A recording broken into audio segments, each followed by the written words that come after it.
Magandang gabi po Luzon, Visayas and Mindanao. Welcome po sa DZRH Usapang Legal. Kasama na po yours truly ako po, si Attorney Cam. At ako naman po ang kanyang kasama tuwing Lunes, Thea Pecho Corpuz. Magandang gabi sa iyo, Miss Thea. Magandang gabi rin sa iyo, Attorney Cam. Sobrang init. I know, ang sakit na sa ulo at talaga namang mamawis-mawis daw ang bawat singit. Yes, at ang sakit nakatanggap na ako ng bill ng Ay, mas Meralco. masakit. Mas masakit. Mas masakit pa sa heartbreak ang makatanggap ng mga bills sa mga panahon ito. Correct. O, nung nakita ko talagang parang, bakit ganito? Parang ano siya, nag-increase by, kung hindi man one half, parang almost one half.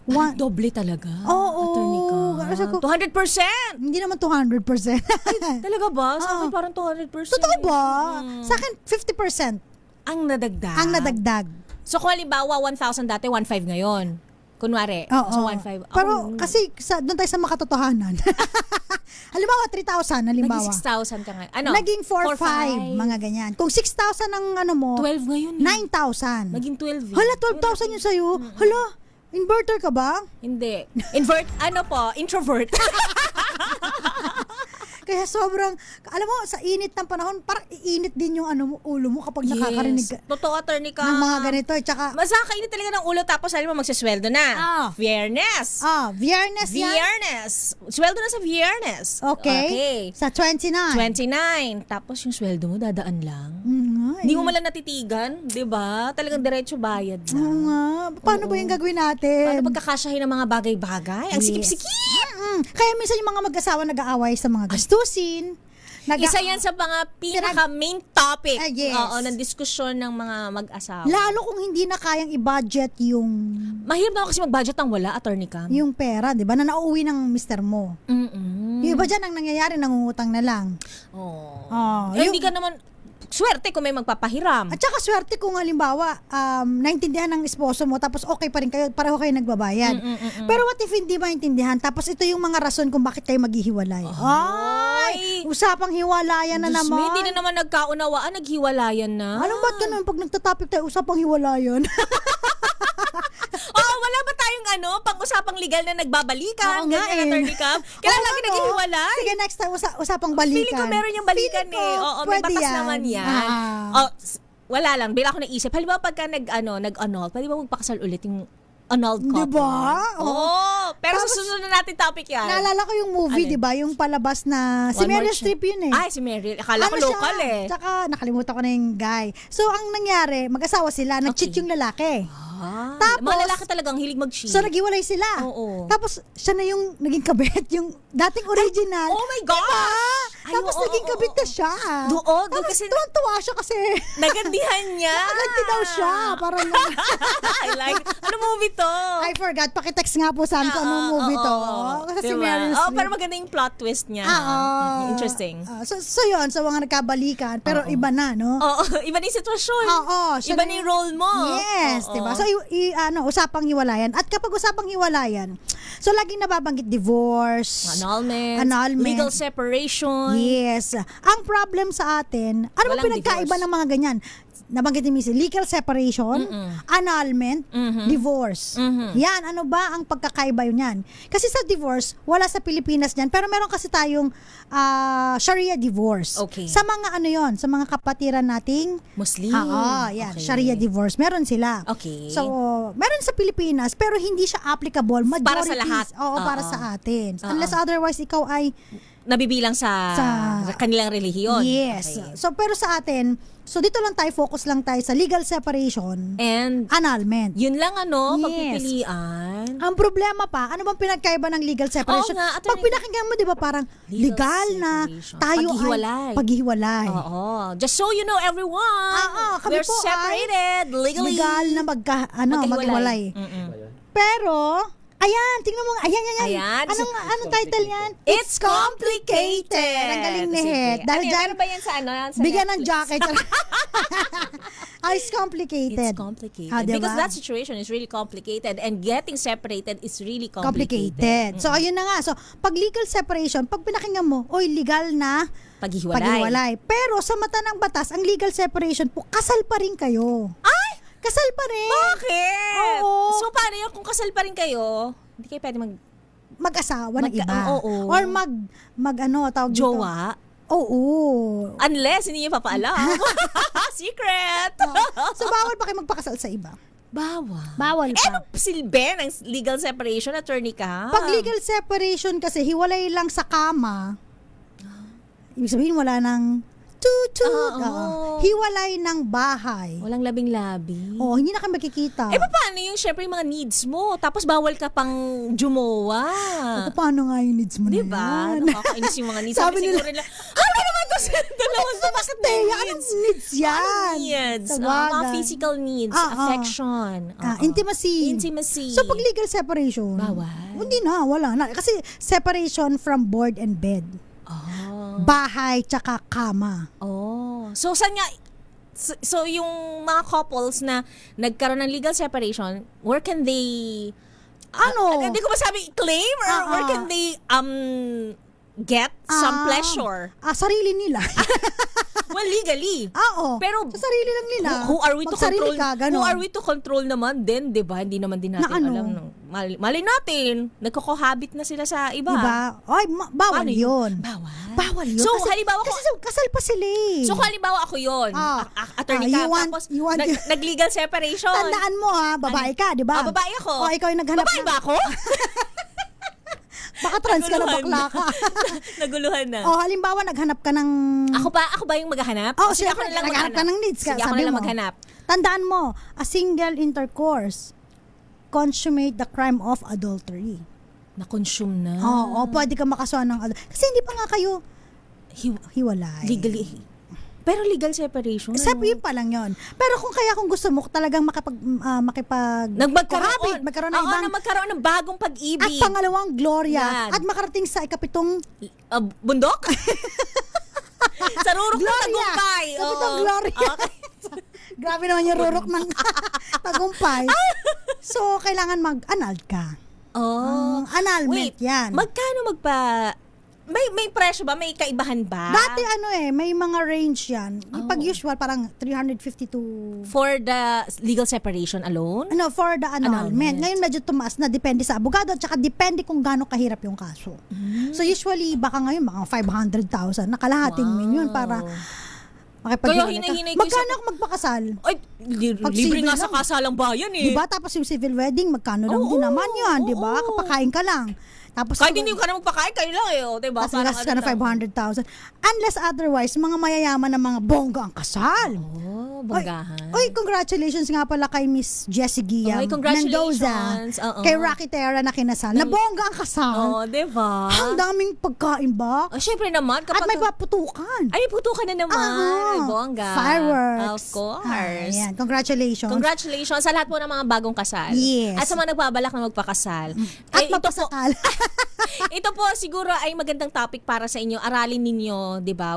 Kasi hindi mo talaga may iwasan. Attorney Cam, kahit minsan mahal na mahal niyo ang isa't isa.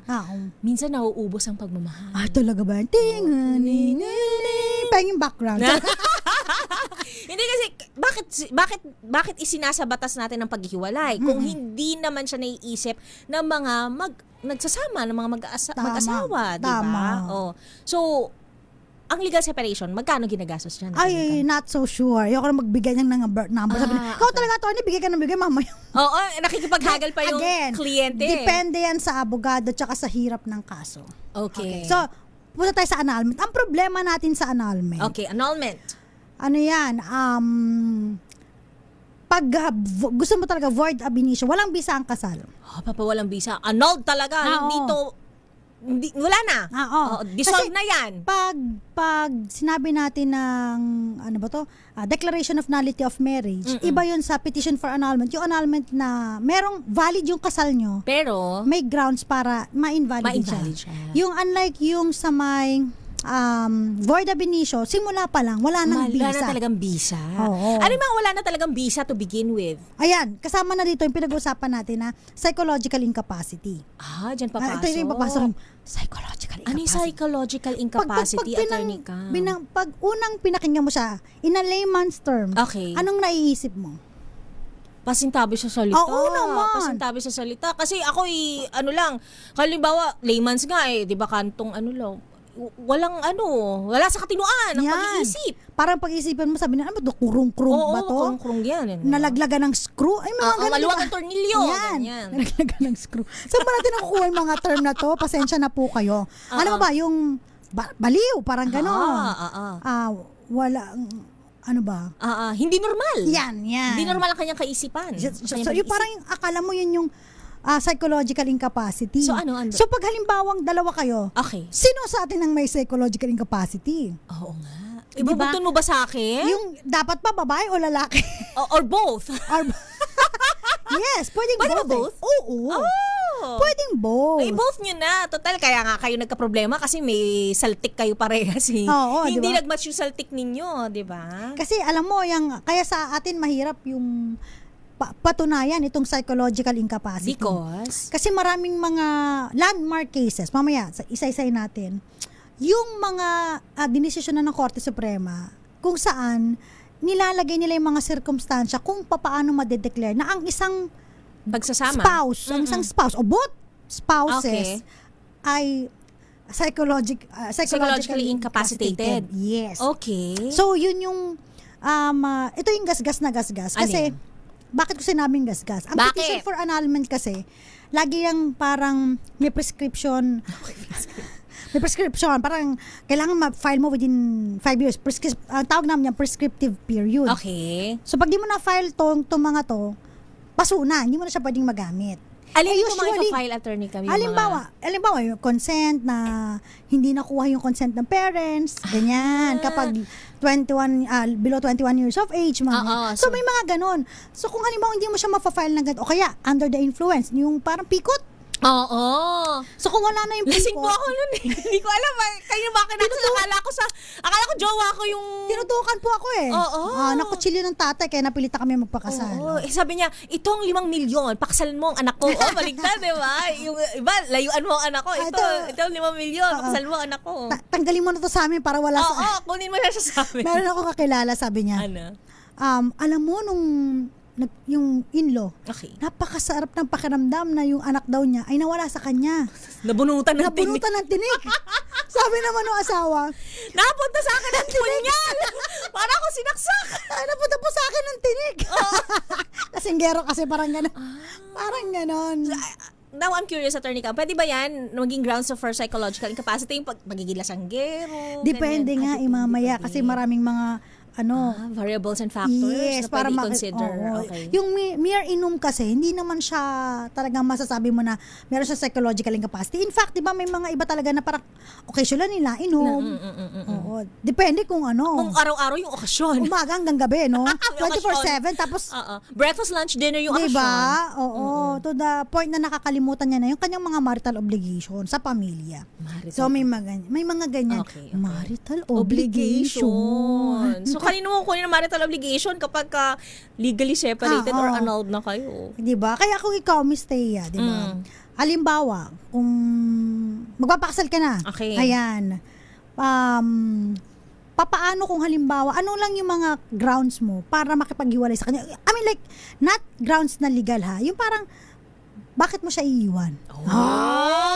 Diba? Kasi dito napasok no? Dito napasok yung mga parang kakaibang criteria ng Criteria mga for judging. babae kung kailan sila Titigil sa pagmamahal. aalis doon Ay, sa relasyon? na Ay, oo. I quit. ayan na. Yes, bakit? Ayan na. Het, ano to? Sabihin mo na. Baka umiyak si Miss Thea, ha? Het? Bakit ako? Example lang naman Example to. lang naman, di ba? Halimbawa, anong mga dahilan kung Pag bakit... hindi ka na mahal. Ayan. You should step out of the relationship pag Ganun hindi ka ba? na mahal. Pero may mga iba kasi kahit di nila mahal ang isa't isa, nagtsatsagaan na lang sila. Ay, wag ganun. Kasi ano yan, you will become a burden to each other. Oh, Oo, totoo yan. guro na po. Love advice Ayan na na to. to. Legal advice Usapang na eh. mahal. Okay. Why? Hindi kasi, Attorney Cam ha, may mga nag-aasawa, kasi mabait yung pamilya niya sa akin, kaya pakasalan ko na lang siya. Tandaan ninyo, hindi naman po yung pamilya ang makakasama ninyo habang buhay, kundi siya. 'Di ba? So, paano kung wala nang pagmamahalan na tira? Kasi kung hindi mo na mahal, baka hindi mo na rin irespeto. Pag di mo na irespeto, hindi mo na mapagkakatiwalaan. Kapag di mo na pagkatiwalaan, punong-puno ka na ng pagdududa. At pag punong-puno ka na ng pagdududa, wala kang peace of mind. So, yun yung number 1 mo. Oo, wala nang pagmamahal. Ayon sa survey, may survey po kaya yan, Miss Thea. Oo. Sabi? Number 1. Ano ba yan? Oo, number 1. Tama yung sagot ko, Attorney Cam? Siyempre mali. Ay, ano ba yun? Number 1 na rason ba't naghihiwalay? Pera! Hindi po. Hindi pa din. Yung third party. Kasi ikaw party list ka lang eh. Two parties lang kasi ako. Oh, third party. Kapag merong third party, yon. So, number 1, naghihiwalay sila. Okay. Ang number 2 ay pera. Number 2 lang pala ang finances. Oo. Okay. Pera. Third party. O, diba? Kaya ka lang naman maghanap ng third party kapag hindi mo na siguro mahal. Pinilit pa rin po yan, mga kaibigan. May pipilit natin yung emosyon. Ipilit natin yung emosyon. Yung sa'yo, yung mga hindi mahal, kasi tayong mga Pilipinos, generally, especially mga babae, mga martyr po. Oh. As much as, ang dami kong kakilala. You keep the family intact talaga. Miss Thea, napaka-martyr. Yung friend ko na lang din na, na kakilala mo. Okay. Taga Laguna. Charot. Baka nagiging friend. Mars, ikaw na naman ang example, Mars. Grabe yung Grabe talaga yung friend natin, Mars. grabe yung pagtitiis niya dun sa asawa niya na ng babae, ng tatropa. To which, diba? ano yan ha? Ano niya yan? Parang karakter na nung lalaki to, diba? Before pa. Pero minahal mo pa rin, Mars, kasi yun na nga eh. So, hindi niya maiwan because, yun nga, dahil gusto niya protektahan ng pamilya. So, to keep the family kanya-kanya po tayong struggle sa buhay. Yo. Diba? At kanya-kanya rin ang paano pa patatatagin ang pagsasama ninyo mag-asawa at patatatagin ang inyong pamilya. Sabi nga nila, babae daw ang nagdadala talaga. Ay, may narinig nga akong ganyan. Babae daw talaga. Kasi kung marupok. Ang babae. Okay. Nako, wasak, sak. Ang pamilya, Attorney Cam. Diba? Sino ba to? Gilan mo yan. Diba, Attorney Cam? Is that true?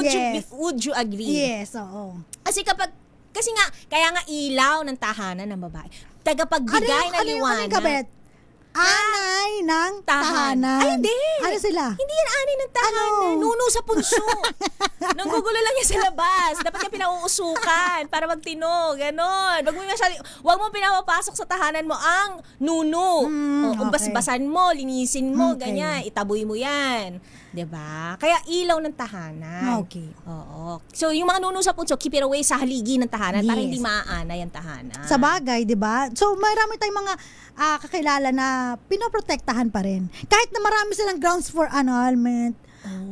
Kahit Tapos may nandun na grounds for talaga psychological incapacity. Glaring na talaga yung gagawin, Attorney Cam, talaga na, ito na to, kitang-kita na. Ang dami ng mga blatter sa barangay, sa DSW. Uy, may kilala rin akong ganyan. Wala pa rin. Kasi Tuloy nga, pa di ba, rin. Attorney Cam, ay pa pala, matanong ko na rin lang, for sure, kasi baka na-curious din yung ating mga listeners and viewers. Kung halimbawa, anak, pwede bang mag-file ng annulment para sa kanyang mga magulang? O, di ba? Siya yung ano. At saka hindi lang kasi yan. natotoxic na siya sa Meron parents pa eh. niya. Pwede bang mag-file yung anak sa tatay na against concubinage o pwede kaya ba yan? adultery? Oo. Diba? Pwede po ba yun? Oo. Kung po pwede lang. Ako na po, manghihimasok na po ako, parang gano'n. Kasi magulo po naman magulang ko. Di ba? Pero unfortunately, especially pag criminal case, yung kaso ng adultery at saka concubinage, only the offended spouse lang ang pwedeng makapag-file. So hanggat hindi siya nagpa-file, Okay. at feeling niya hindi Wala. siya na-offend, Hindi siya na-offend eh. Okay, sabi lang niya, okay, just leave him be. so hindi siya pwedeng i-file ng iba. Not on your behalf. Yes. Oo, sila kasi yung better half. And kung yung wife, yung offended party yung better half, yung nango-offend, yun yung worst half. True. So, teka lang. Okay. Pabating muna tayo saglit. Ferry Donato, Grabe si Feli, sabi niya, attorney, mas mainam po ang babaero kaysa mama's boy. Parang wala akong pipiliin. Wait lang. Wala akong pipiliin pareho. Parang attorney ka, parang may kilala ko ganyan. Na ano? Mama's boy na, babaero pa. Kasi nga kinukonsinti ng nanay. Pagka may konsentidor talaga na magulang, Okay. ay, nako, problema talaga yun sa pagsasama. Baka yung nanay ang may psychological. Joke lang. Siya ang Joke lang, joke lang. Siya ang may diferensya. Joke lang po. Roman Livid, the blessed week po again. And Robinson Cervantes, nanonood po sa Nara, Palawan. Alberto Dolesin, Jerry Sumagaysay, Henry Dolohan, Irene Almodovar, nanonood po sa Grand Valley ang Gono, Rizal. Wow. Hello po. Nakapunta ka na dyan? Yes.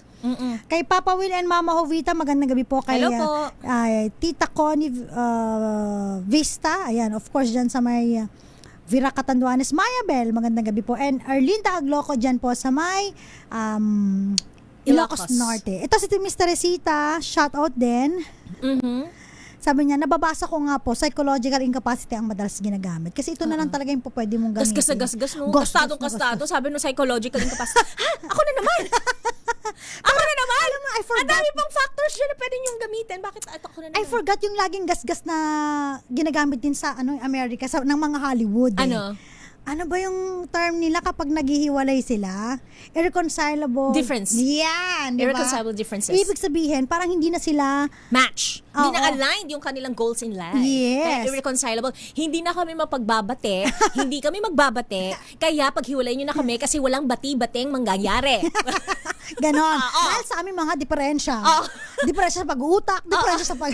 Lahat na ng diferensya. Joke lang. Lahat na lang na nakita namin puro diferensya. Kaya Okay. paghiwalayan nyo na kami. Parang ganon. So yun naman yung gasgas dun sa may mga Hollywood. Irreconcilable differences. Oo, yun lagi. So kung meron tayo, kala nila kayo lang, Oo, meron meron. din kami psychological incapacity na laging gasgas. Yes. So mamaya pag-usapan natin ano ba yung mga criteria for judging.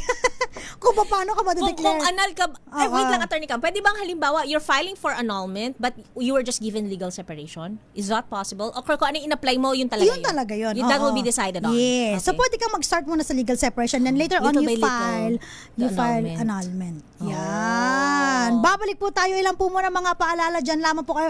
Tutok lang sa masayang kwentuhan namin. Kasama Masaya. pa rin po. Hiwalayan pero masaya. Yes. Ako po si Attorney Cam. Ako naman po, Thea Petro Corpuz. Oras natin. Kulang-kulang 4 na minuto bago mag alas 7 ng gabi.